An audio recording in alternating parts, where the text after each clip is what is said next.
Hello, how you doing? My name is Attorney Chad L. Simpson, and I'm an associate attorney for Holcomb Law. A common question that we sometimes get here at the firm is, how long do I have to go without contacting my child for me to lose my rights? An answer could be as little as 6 months. While you may find that surprising, let me give you an example.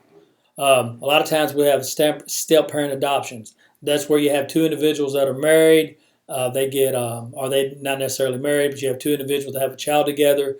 They get divorced or they get separated. The other party gets married, whether it be the spouse or the wife.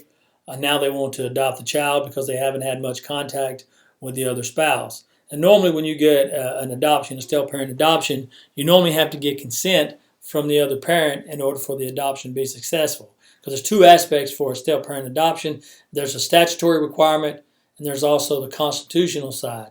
The constitutional side of an adoption is a very hard burden to prove, and generally, if someone's trying to adopt the other child, it's hard to overcome the constitutional aspect of the adoption. However, there is a statutory requirement that if it is passed, then you do not even have to look at the constitutional requirement. Now, what that statute says is if an individual files a petition for adoption for a child and he needs to get the consent of the other party, if that other party does not have contact with the child for 6 months after the filing of the petition, you can go through with the adoption without that other party's consent. So the lesson learned here is it is possible for you to lose your rights to your child if you do not have contact with him on a regular basis. What I would recommend that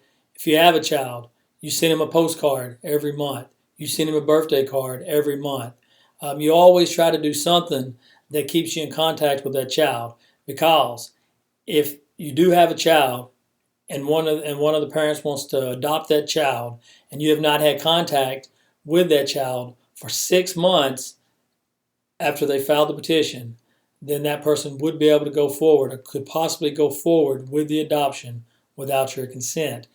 You could argue, well, I've been paying spousal support this whole time. I've been paying his health insurance. Well, actually, the statute states that paying child support and paying for health insurance is not having regular contact with the child. So really all you have to do is to be able to attempt to call the child, send the child a postcard every month, or do something that keeps you in regular contact with the child. So I just want to go ahead and in closing to say that you could lose your rights to a child in as little as 6 months if you don't have any contact with them at all. So therefore, it's very crucial that you stay in contact with your child at all times. If you have any other questions dealing with your rights, please feel free to call Holcomb Law or come by and see us. We're always glad to see you. Thank you.